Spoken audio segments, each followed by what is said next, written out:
มายังพุทโธธัมโมสัมมิโลจะเมสัมโฆปฏิทิโตมายังสุเกตัปปะกุณากโรหัตเยเมตัมโมโตตาเลชื่นใจนะครับได้รับพลังแห่งน้ำเป็นความขลังความศักดิ์สิทธิ์เป็นอิทธิฤทธิบารมีเป็นบารมีของผู้ที่ได้เข้าสู่พิธีนี้ด้วยนะครับนะครับก็หมวกยางให้โดนหัวไว้ให้โดนหัวไว้ให้โดนหัวไว้น้ำมาอย่างหัว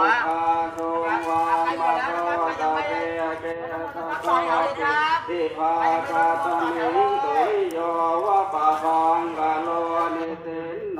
ติลิตังปันโตทิโตมุนิปงขโวกุมาลกาสะโพเทโลมาเอติให้ทุกท่านได้รับทราบนะครับเกี่ยวกับเรื่องของพลังแห่งแม่น้ำพลังแห่งน้ำพลังแห่งแม่ตาคาถาอาคมนี่ไม่ใช่การเล่นเล่นนี่เป็นการอาบน้ำทั้งตัวที่มีความขลังมีความศักดิ์สิทธิ์